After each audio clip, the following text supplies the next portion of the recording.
Olá, pessoal, tudo bem? Voltamos, né, gravar a continuidade da correção da prova de São Paulo, dividir número menor de questões aqui para a gente poder conversar mais e tal, ver com mais calma e não ficar um vídeo tão extenso. E também, se você quiser colaborar com o canal, tem aí na descrição do vídeo, tá?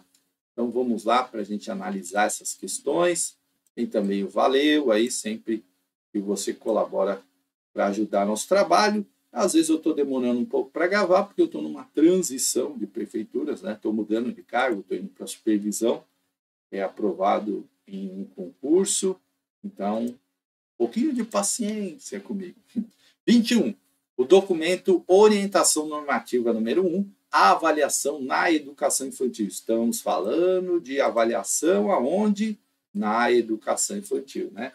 Então, sempre importante a gente estar atento quando a gente fala de educação na avaliação infantil. Aprimorando os olhares da Secretaria Municipal de Educação. Oferece subsídios para apoiar o trabalho pedagógico no que se refere à avaliação na educação infantil. E aí um dos pressupostos, eu sempre falo que pressupostos, diretrizes, princípios sempre caem. Que ampara o referido documento é. Então, quando você está estudando, você já tem que estar atento aí em pressuposto, diretriz, né? Isso aqui é essencial na prova. E que ampara o documento é. Então, vamos ler as questões. A avaliação deve se dar em coerência com as funções compensatórias da educação infantil, sobretudo a fim de compensar privações culturais sofridas em determinados grupos sociais. B. A ação avaliativa da criança deve evitar demonstrar uma opinião e uma apreciação de valor, bem como concepções subjacentes. C. A avaliação deve servir de critério para reter a criança no prosseguimento de sua vida escolar, se for o caso, a fim de garantir conquistas das habilidades que tem direito. E D. A avaliação deve considerar a criança em relação a si mesma e não comparativamente com outras crianças. E E. Na educação infantil, a avaliação deve ser um processo descontínuo, dado o caráter essencialmente flexível e não sistemático dessa etapa de ensino. Então vamos lá, vamos analisar aqui, ó. Vamos começar aqui. A educação, processo descontínuo? Não, né? Não, na educação infantil, descontínuo não. Flexibilidade é importante, sim, mas isso não quer dizer que é descontínuo. Olha aqui, AC. A avaliação deve servir como critério para reter a criança, educação infantil. Aí, quem assiste às minhas aulas, não reterás. Mandamento da educação infantil, não reterás, não promoverás, porque não tem promoção, retenção na educação infantil, né? A ação avaliativa da criança deve evitar demonstrar uma opinião? Não, né? Lógico que não. Opinião é sempre importante, né? Nós vivemos aí a gestão democrática, ouvir as pessoas, o diálogo, a opinião, então está errado. A avaliação deve se dar em coerência com as funções compensatórias da educação infantil? Não, o documento nem fala disso aqui. Também está errado. Vamos, qual é a alternativa? Letra D de dado. Letra D de dado. Por quê? Você está falando, a avaliação deve considerar a criança em relação a si mesmo. E aí cada criança é singular, né? Cada criança tem suas características, seu tempo, seu aprendizado, portanto, e não comparativamente com as outras crianças. Letra D de dado. Olha aí, né? Então, se você conseguiu ir nessa linha, você certamente acertou essa questão, mas é importante. Por que esse processo de rever prova é importante? Fábio, como é que você conseguiu passar em tanto concurso e tal, né? Só nos últimos 3 de supervisor eu passei bem, dois em segundo lugar e um em 11º, e fui convocado nesse agora. Por quê? Porque aprendi a fazer prova. E aprendi a fazer prova como? Vendo correção de prova. Vendo o que eu errei. Errei aqui, ó, não pensei isso. Puxa vida, ó, eu sou faltando de retenção e eu, né? Aí é assim que a gente aprende a fazer prova. Isso vai servir para qualquer documento, porque os documentos da educação, eles têm uma coerência, né? Um ponto ou outro tem uma divergência ali, mas são muito poucos. A maioria segue a mesma linha, tá? Então, isso é importante. Olha lá, vamos ver a 22. Leia o excerto a seguir. O educador na infância deve ter um papel fundamental como, você completar aqui, né? Intervém para, aqui está errado, oferecer em cada circunstância os recursos necessários à atividade infantil, de forma a desafiar, promover interações, despertar a curiosidade, mediar conflitos, garantir realizações, experimentos, tentativas, promover acesso à cultura, possibilitando que as crianças construam culturas infantis. E qual é a visão que os nossos documentos trazem da criança? É uma criança que cria, que pensa, que interage, é curiosa, e é uma criança que exerce, sim, de certa forma, a sua cidadania. Então, muita gente fala assim, a criança é o cidadão do futuro. Né? Não, a criança já é cidadão. Ela já é. Então, essa frase está errada. Ela não é do futuro, ela é do presente. Ela tem direitos, né? Ela tem deveres, ela tem ali sua possibilidade, suas vontades, seus desejos. Então, ela já é cidadão, certo? Ela não exerce todas as funções da cidadania, como, por exemplo, a criança não vota, né? Enfim, ela pode ser candidata a prefeito, a vereador, né? Então, nem todas as funções ela ainda exerce, por quê? Por conta da idade, do desenvolvimento, enfim, das legislações, etc. Mas ela já é cidadã, então a gente tem que ter esse olhar. Uma criança completa, né? Um ser completo, com desejos, com vontade, que cria, né? Enfim. Então, o que preenche corretamente? Qual é a expressão que preenche corretamente a lacuna?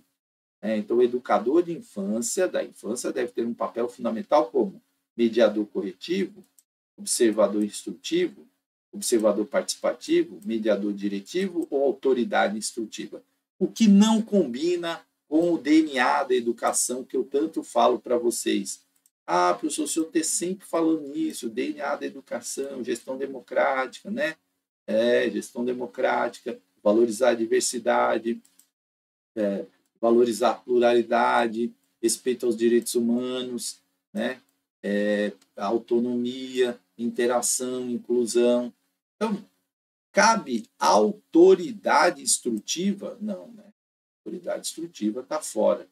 Diretivo que direciona, também não.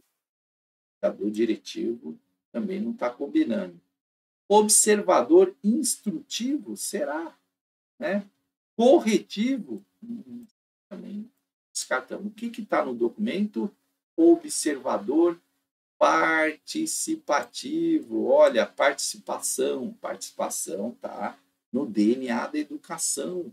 Né? Então, letra C, observador participativo. Aquele que, além de observar, ele participa do processo. Olha como isso é mais amplo do que apenas instruir, né? Instruir o processo, eu participo, eu estou lá junto, eu estou construindo junto, né? Olha como isso é mais pertinente, portanto, gabarito, letra C, de casa. Vamos para 23, ó. Nos termos do currículo integrador, olha a palavra in, né? Da infância paulistana, um currículo integrador. Vamos lá, vamos ver. Um currículo integrador reforça a separação entre razão e fantasia. Ah, e você lembrou de mim aqui. O professor fala sempre, falou, separar, segregar, essa alternativa, nem pensar. Né? Nem pensar. Reforçar a separação entre razão e fantasia, entendendo, vamos continuar a ler, né? Que o faz de conta e não o pensamento lógico é uma linguagem essencial da infância que deve ser estimulada. Né? Claro que a fantasia é o lúdico, é a brincadeira. Quais são os eixos estruturantes da educação infantil? Brincadeira e interações. Então, letra A, não, né? Letra A, não. Supera a cisão entre educar e cuidar.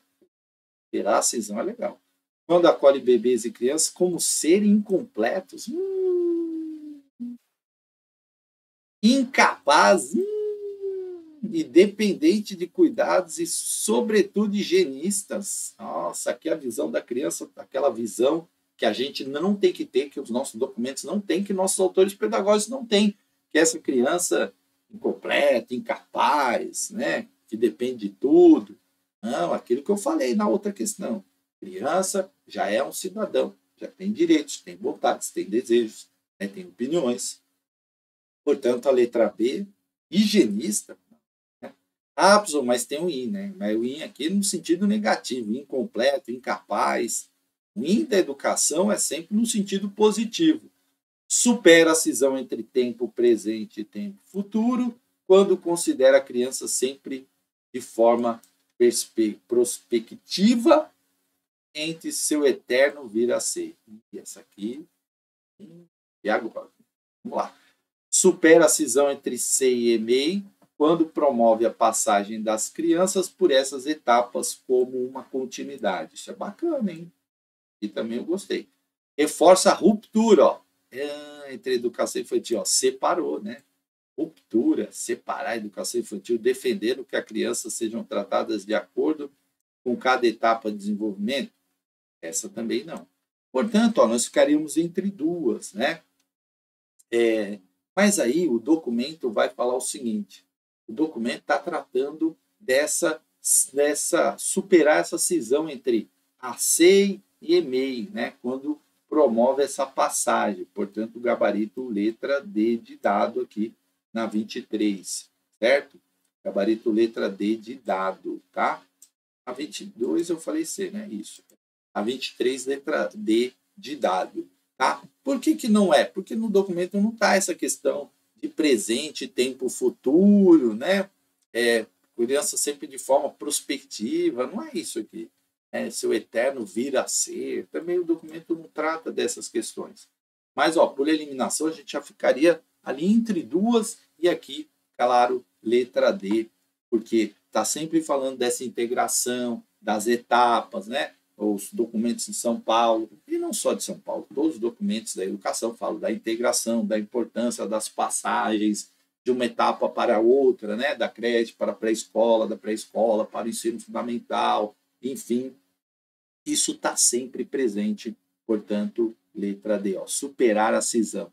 E aí você vai lembrar, falou em separar, falou em ruptura, né? Aí já não combina com o DNA da educação.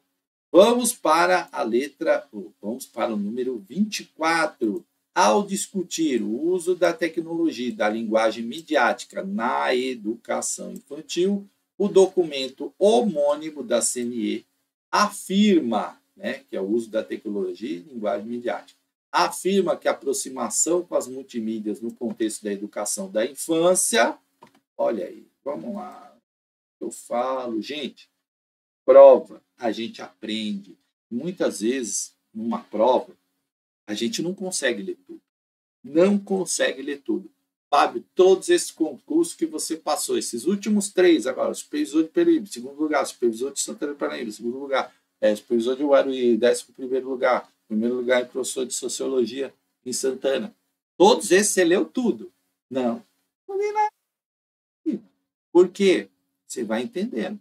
Claro que é importante você dar a cobertura, conseguir cobrir o maior número de documentos do edital, perfeito, mas às vezes não dá. Às vezes você não tem tempo, você trabalha, você estuda, porque você tem filho, você tem marido, esposa, e às vezes não dá.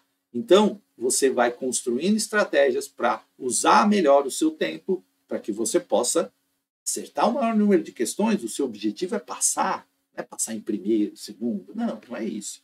É que a partir do momento que você vai aprendendo, você vai entendendo. Olha, vamos lá. Usar a estratégia aqui, ó. Reduz a diversidade de experiências. Palavras restritivas. Reduz a diversidade. Você acha que documento da educação vai reduzir a diversidade de experiência? Não, né? Devendo ser evitada no interior das relações entre crianças e seus pais. A gente vai evitar o uso da tecnologia, da linguagem midiática? Jamais, né? A letra A já eliminei. Possibilita a inclusão tecnológica, inclusão, beleza, né? Está dentro aí das nossas perspectivas, contanto, a palavra que coloca condição, aí você já desconfia, que o acesso aos recursos midiáticos ocorra de forma técnica, com duração limitada, ó, tudo limitando, técnico só, a partir dos 4 anos. Ó, já limitou aqui. Ó. Quer dizer que eu não posso usar a tecnologia na creche?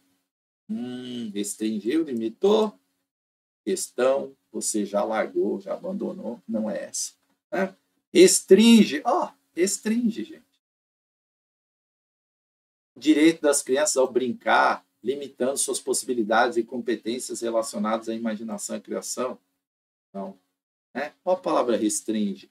Estimula uma atitude infantil de imitação e reprodução, limitando.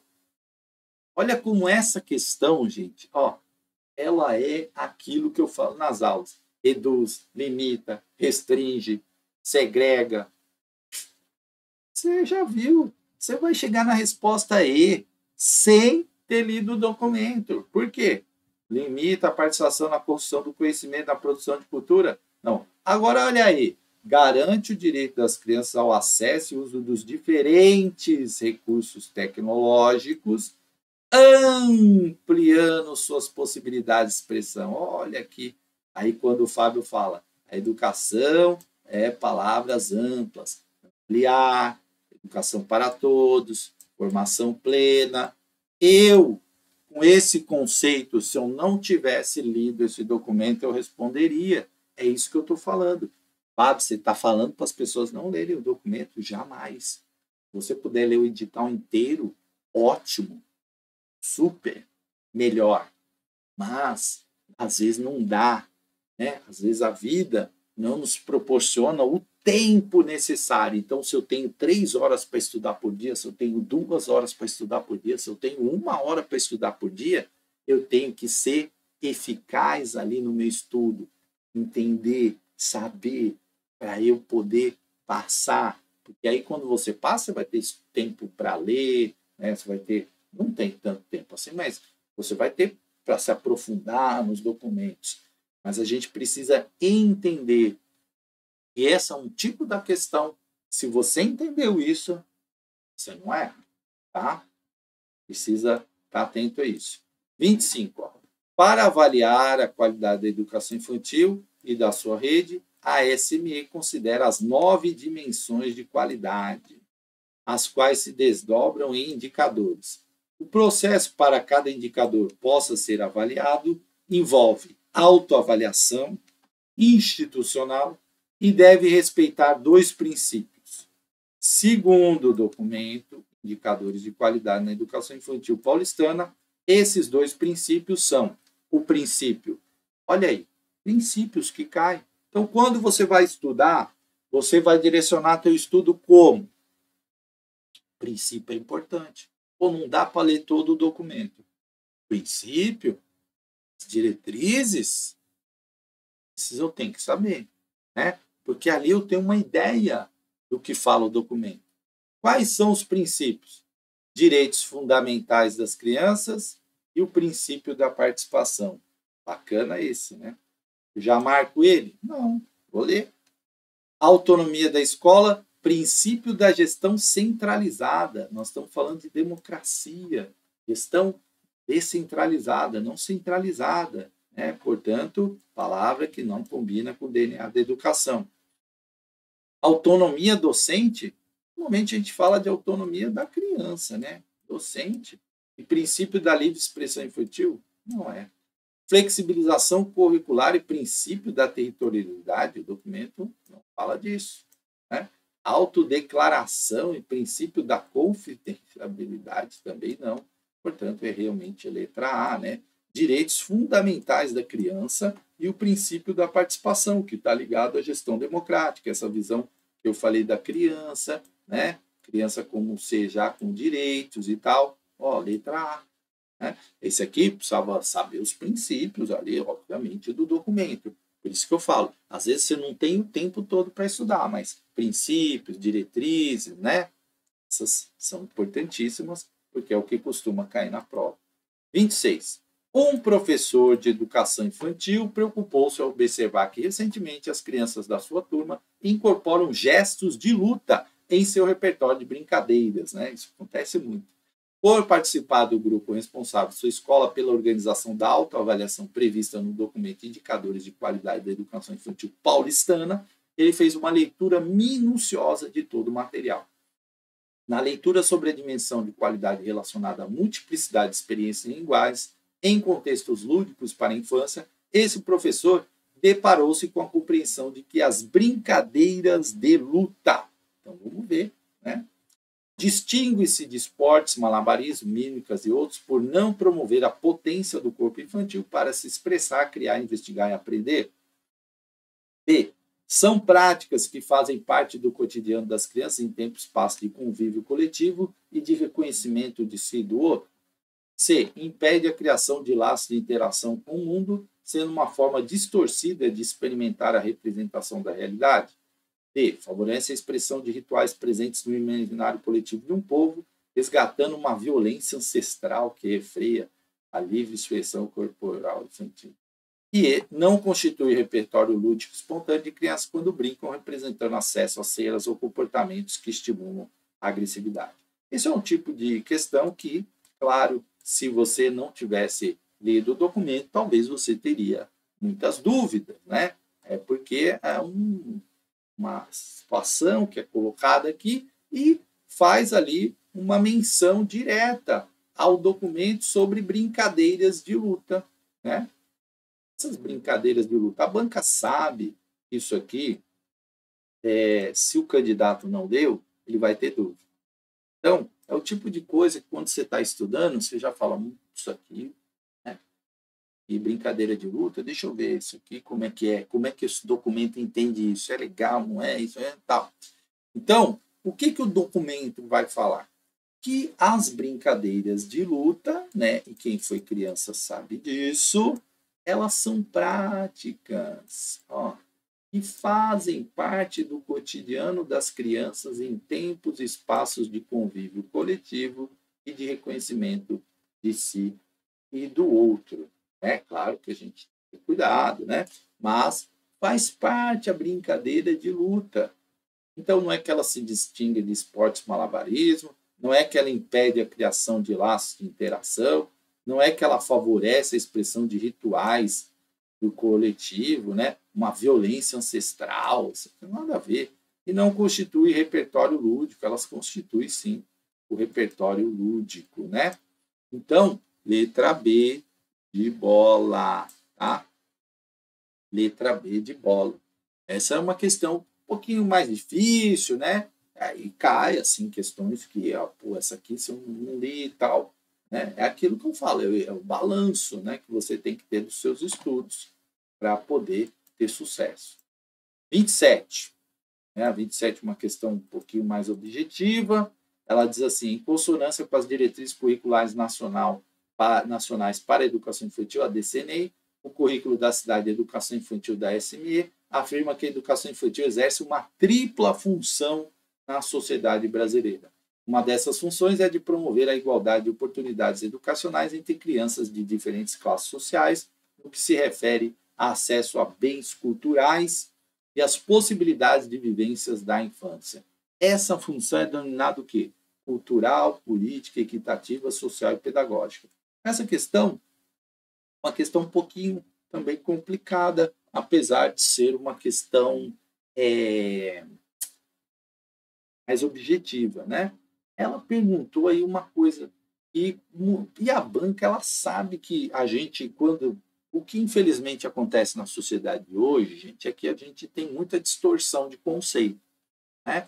A partir do fenômeno da abertura das redes sociais, que é ótimo e tal, muita gente vai para a rede, fala muita bobagem, muita coisa que não tem nada a ver, não tem pesquisa, sabe? Então, cada um fala o que quer. Eu tenho um canal lá, eu vou lá, não, isso é assim, o autor tal é isso, o autor daquilo é aquilo, e às vezes a pessoa não estudou para nada e se torna uma celebridade, e todo mundo assiste, compartilha e tal.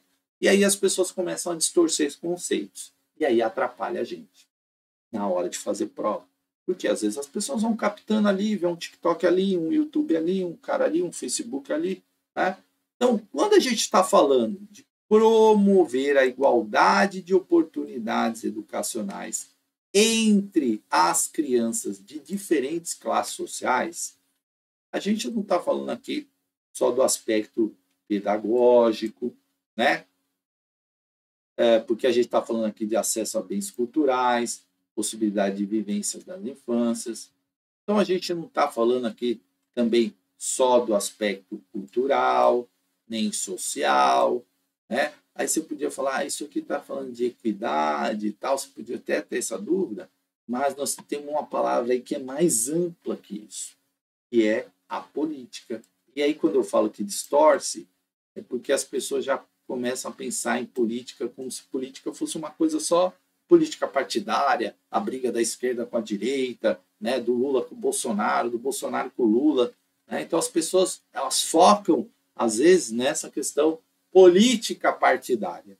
E aí, a gente tem que entender política como algo mais abrangente, algo que visa, por exemplo, combater as desigualdades existentes nas oportunidades educacionais, acesso aos bens culturais, por isso não pode ser só cultural, né? Porque a gente está falando de desigualdade, a gente está falando de desigualdade econômica, social, né? Então, a palavra classe social envolve a economia, né? Classe alta, classe média, classe baixa, os acessos aos bens culturais, a produção cultural da humanidade, que o Demerval Saviani fala.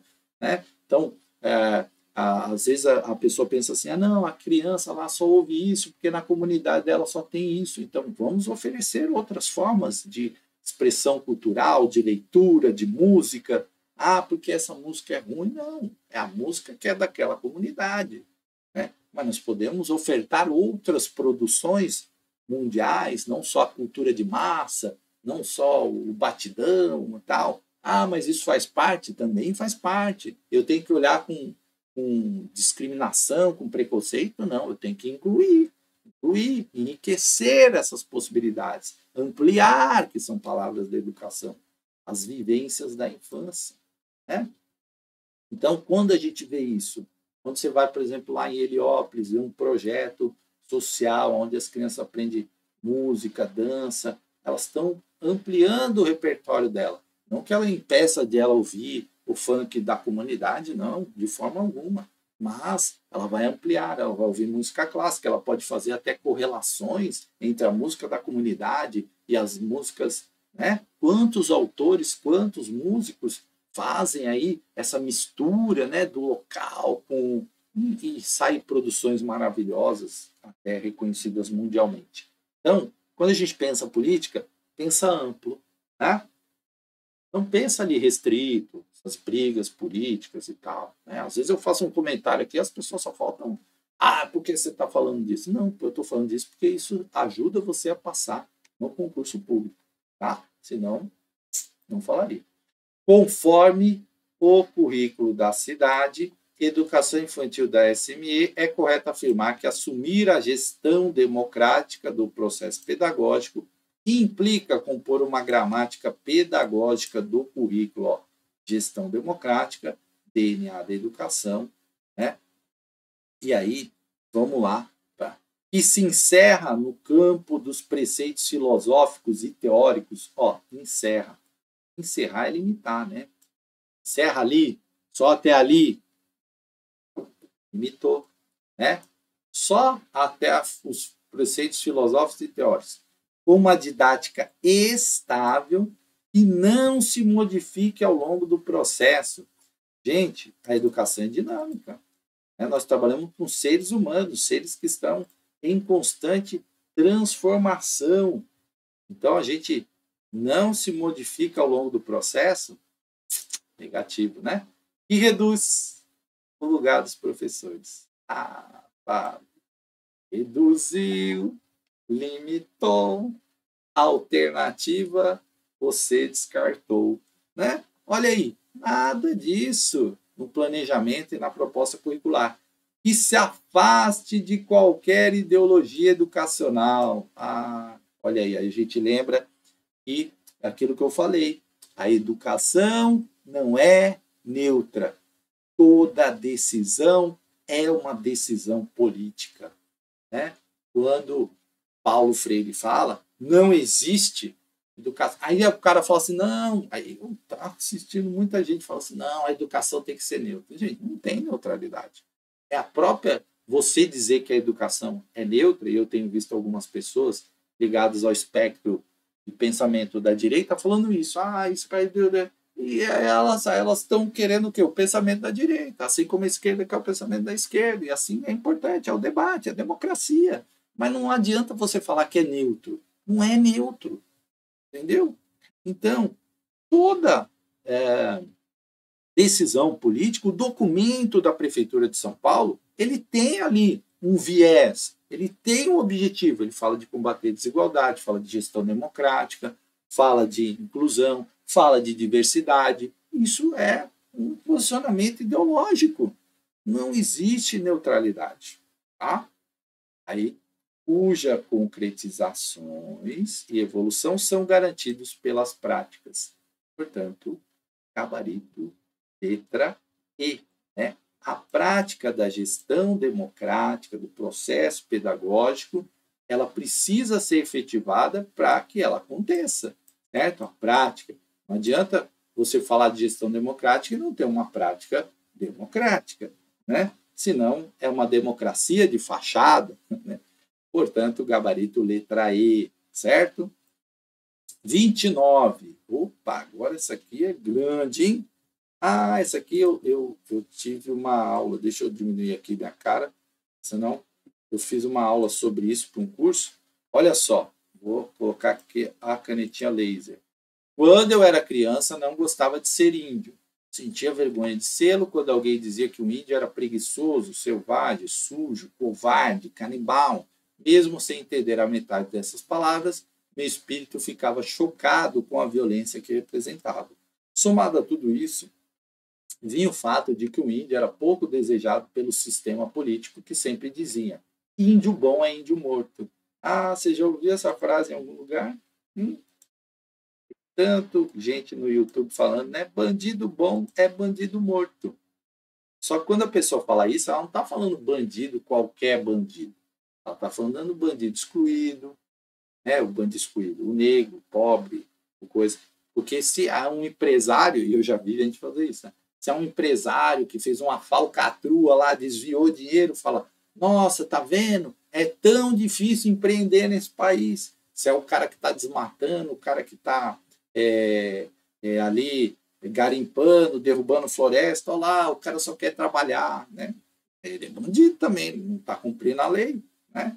Então, são frases que vão sendo repetidas e é importante a gente ter ciência desse processo, porque aí a gente começa a pensar e a gente acerta na prova, no concurso. Ó. Índio bom é índio morto, é uma frase, né? Agora, é bandido bom, é bandido morto, mas não é todo bandido, né? O bandido periférico, né? O bandido da gravata, e aí a pessoa fala assim, olha, o cara é empresário, é tão difícil ser empresário nesse país, o cara não pagou INSS, deixou um monte de funcionários sem receber, aí os caras falam, coitado, é o sistema trabalhista que cobra muito imposto e tal, tadinho do cara, né? E o da gente, né? Que está aí na lida, duro. Hoje eu estou falando pra caramba. Bom, por causa disso, tudo é que decidi aos 9 anos de idade e quando crescesse não seria índio, e sim um ser humano civilizado. Olha a concepção que ele tinha. Foram batendo na cabeça dele, índio é selvagem, índio é selvagem. Ele falou, não, quero ser civilizado. Por isso o termo selvagem, né? Usado no Brasil, o bom selvagem, ó, né? Capaz de contribuir com o país. O que eu não sabia é que ser índio era algo que estava escrito dentro de mim, e não bastava dizer palavras mágicas para que o milagre acontecesse. Às duras penas, descobri que eu teria que fazer uma viagem para dentro de mim para encontrar-me. No final, eu teria que vencer os adjetivos lançados sobre a minha condição étnica, superar os maus tratos ganhos pelo caminho e reordenar meu estranhamento para dar passagem a uma nova compreensão do mundo e da vida. Parte significativa da viagem de dentro de si, de que fala o autor do excerto, relaciona-se ao reconhecimento de suas origens. Nesse caminho, em consonância com as orientações curriculares vigentes para a educação municipal, ele argumenta que palavras que nos nomeiam têm poder, defendendo que a denominação índio, né? Então, é muito interessante esse texto. Quem não leu, leia, gente. É muito importante a gente ler, refletir, né? Até para gente discutir com propriedade, discutir com argumento, sair dessa pasmaceira que nós estamos, de porque isso é de esquerda, porque isso é de direita, e ninguém sabe nada. Então, a gente precisa ter informação, nós somos educadores, educador tem que ter formação, tem que saber, tem que discutir, pode ter posição de direita, esquerda, claro, né? Tenho muitos amigos de ambos os lados, né? De ambos, e que sabem discutir, sabem argumentar, sabem criticar o governo atual, o anterior, e é importante que a gente tenha argumentos, e não aquele argumento raso, né? Porque na hora da prova isso faz falta, na dissertativa faz falta. Tá? Então, o que o índio, né? O que essa palavra índio significa? Equivale ao pertencimento de um povo, admitindo a diversidade entre os povos? Claro que não, né? Ele mesmo já colocou lá índio bom, índio morto, o índio é um selvagem, o índio é o canibal. Essa palavra foi muito utilizada de forma errônea no Brasil. Deve ser afirmada, valorizada e alvo de orgulho por registrar a unidade do povo? Não, ela homogeneiza, né? Trata todo índio como... e a palavra índio, ela significa uma depreciação do povo indígena, que é variado, né? Nós temos muitas tribos indígenas, muitas línguas, muitas culturas, muita diversidade, embora boa parte tenha sido praticamente exterminada e ainda sofre. Inviabiliza e homogeneiza povos diversos, apagando as suas especificidades. Exatamente isso. Essa palavra, ela homogeneiza, ela apaga a diversidade, a riqueza, a pluralidade que está na cultura indígena. Então, é exatamente isso que essa palavra, denominação índio, tem. É erroneamente considerada herança da colonização, sendo, na verdade, indício de autodepreciação dos povos indígenas. Não é essa a alternativa, né? Não é erroneamente considerada porque ela é uma herança da colonização, né? E faz sentido apenas os povos nativos, não faz sentido entre eles, né? Cuja nomenclatura foi subtraída, portanto, gabarito, letra C. Questão muito interessante, né, gente? Muito interessante e vale a pena a reflexão. A partir olha aqui outra do indígena, a partir da leitura do documento currículo da cidade, povos indígenas da CME, é correto que ele tem como objetivo. O objetivo é outra coisa que sempre cai bastante, né? Então, a gente está atento aí aos objetivos dos documentos. Oferecer um novo olhar sobre povos indígenas, olha a palavra aqui, né? Índios, povos indígenas, seguindo o ritmo da oralidade, contando histórias da tradição. Olha como isso aqui é bacana, né? Valorizar a oralidade, porque são muitos povos que não tinham ali a escrita como uma forma, né? Muitas vezes, muitas tribos não tinham, muitos povos indígenas, perdão, não tinham essa questão, a oralidade era extremamente importante, a tradição, passar de geração para geração, né? A gente já tem aqui o gabarito, mas eu vou analisar as outras. Apresenta diretrizes objetivas com matemática indígena, deve ser inserida como conteúdo no currículo, não é esse o objetivo, né?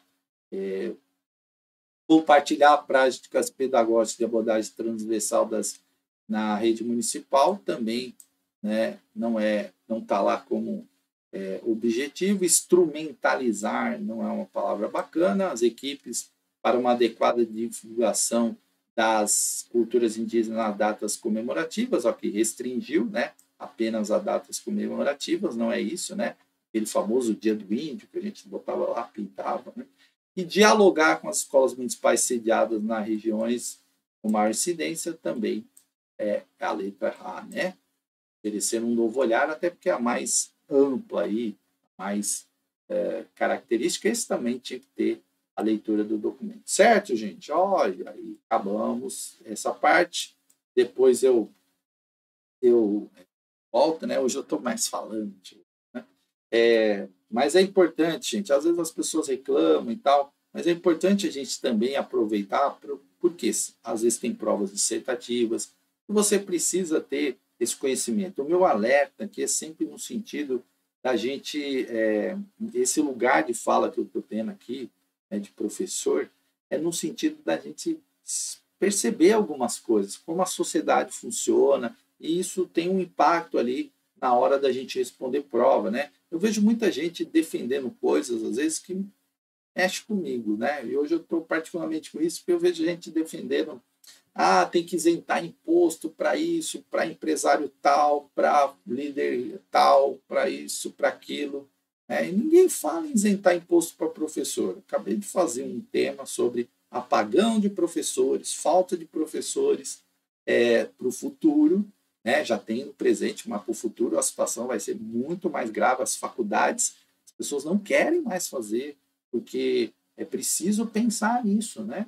A carreira tem se tornado não tão atrativa, embora a gente saiba que as oportunidades de concurso público do país, as maiores, são na educação. A educação é a área que mais contrata em concurso público, mas a gente tem, né? Eu vou dar um exemplo, eu pago do meu salário quase 2.700 são de impostos, né? Então, aí você fala assim, pô, mas o cara, né, chegou na carreira ali, ganha razoavelmente bem, mas pô, paga um imposto pra caramba.